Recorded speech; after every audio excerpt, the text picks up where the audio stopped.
अस्सलाम वालेकुम friends, this is doctor Faza Akbar Khan. आज मैं बात करूंगी एक ऐसी चीज़ के बारे में जो आपके किचन में पाई जाती है बहुत ज़्यादा, लेकिन आपको इसके यूजेज के बारे में नहीं पता होगा कि ये कितनी बीमारियों से आपको बचाती है।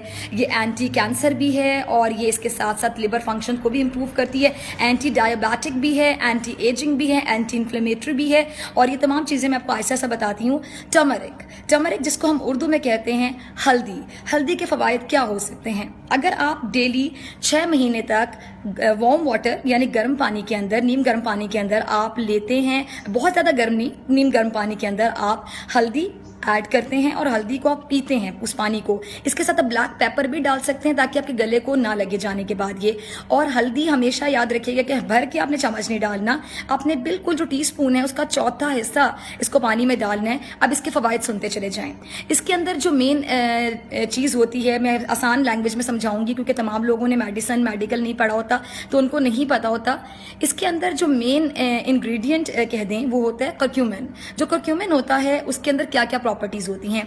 एंटी कैंसर होता है ये।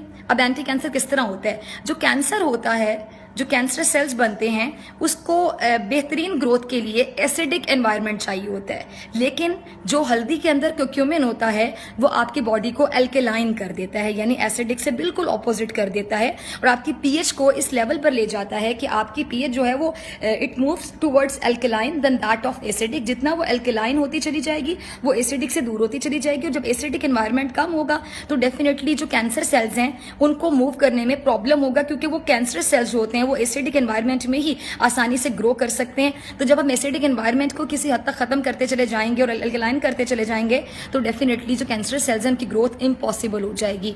इस तरह ही आपको कैंसर से बचाता है। इसके साथ साथ अगर हम बात करें डायबिटिक की, खासतौर पर डायबिटिक टाइप 2 जो होती है उसमें यहाँ तक कहा जाता है कि रिवर्स हो जाती है, जो उसके इफेक्ट्स होते हैं बिल्कुल ऑपोजिट मूव करना शुरू हो जाते हैं और आपको छुटकारा भी मिल सकता है इस डिजीज से अगर आप हल्दी का वार्म वाटर के अंदर बाकायदा इस्तेमाल शुरू कर दें।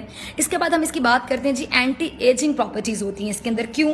क्योंकि ये एंटीऑक्सीडेंट होता है। जब ये एंटीऑक्सीडेंट होगा तो फ्री रेडिकल्स जो बनेंगे उसको ये एलिमिनेट करेगा, रिमूव करेगा, डिस्ट्रॉय करेगा। जब फ्री रेडिकल्स डिस्ट्रॉय होंगे तो उसके बाद जो एंटीऑक्सीडेंट प्रॉपर्टीज इसकी होंगी वो डेफिनेटली आपको एंटी एजिंग इफेक्ट्स भी देंगे। जो बुढ़ापा फौरन आता है वो बुढ़ापा, अगर आप 60 साल की उम्र में बूढ़े हो जाते हैं तो अगर आप हल्दी का इस्तेमाल शुरू कर दें वार्म वाटर में डेली बेसिस पे तो डेफिनेटली वो बुढ़ापा हो सकता है 80 साल की उम्र में आप पर आए और 60 साल की उम्र में आप भी रेखा जी की तरह बहुत यंग दिखाई दें। इसके साथ साथ मैं एक और इसकी प्रॉपर्टी बताना चाहूंगी आपको कि ये लिवर के लिए बहुत अच्छा साबित होता है, क्योंकि जो लिवर होता है हमारे यहाँ, आप देखेंगे हेपेटाइटिस के कितने ज्यादा पेशेंट्स आए जा रहे हैं, हेपेटाइटिस बी, सी, बहुत से पेशेंट्स को डेफिनेटली वो लिवर पे वो अटैक होता है और लिवर की जो एक्टिविटी होती है बुरी तरह से डैमेज होना शुरू हो जाती है। फिर उसके बाद लिवर सिरोसिस तक स्टेज पहुंच जाती है और आपके ऊपर मेडिसिन भी असर नहीं करती है। तो आपको मैं बताऊं कि जो लिवर का फंक्शन है उसको बहुत ही बेहतर करता है। क्यों? क्योंकि गॉल ब्लैडर के फंक्शन को बेहतर करता है। गॉल ब्लैडर का काम क्या होता है कि आपके अंदर जितनी भी चिकनाई वाली चीजें होती हैं, आसान अल्फाज में समझाऊंगी, वो जो है वो बॉडी से एलिमिनेट हो जाती है गॉल ब्लैडर की वजह से।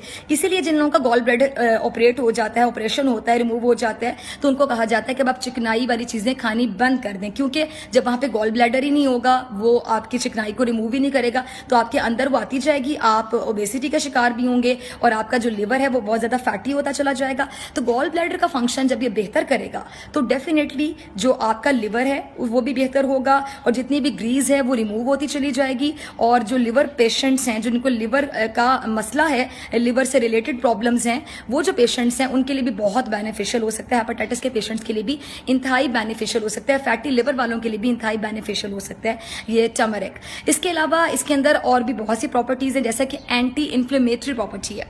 अब एंटी इन्फ्लेमेटरी प्रॉपर्टी क्या होती है?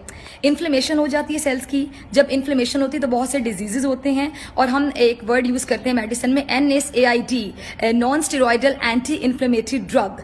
इसमें उसकी प्रॉपर्टीज होती हैं, बल्कि अगर मैं कहूँ कि उससे भी ज्यादा होती हैं तो गलत नहीं होगा। जैसे कि आम आप दर्द के लिए टैबलेट यूज करते हैं जिसका सॉल्ट होता है डेक्लोफेनिक सोडियम आप यूज करते हैं। तो डेक्लोफेनिक की जो प्रॉपर्टीज होती है ना, पेन किलर की प्रॉपर्टीज के, कैसे वो पेन को रिलीफ देता है, तो वो जो एंटी इन्फ्लेमेटरी प्रॉपर्टीज होती हैं वो इसमें कूट कर भरी होती हैं। तो अब ये मैंने आपको हल्दी के तमाम फवाइद बताए हैं। अगर आप डेली इसको सुबह उठ के वार्म वाटर में आधा ग्लास पानी लें, उसमें थोड़ी सी टीस्पून का चौथा हिस्सा हल्दी डालें और ब्लैक पेपर ऐड करें और आप इसको पीना शुरू कर दें। चाहे एक दिन छोड़ के एक दिन पिएं तो डेफिनेटली आप इसके रिजल्ट्स जो हैं उससे मुस्तफ़ीद हो सकेंगे। और दुआओं के लिए डॉक्टर फ़ैज़ा अकबर खान को ज़रूर याद रखिएगा।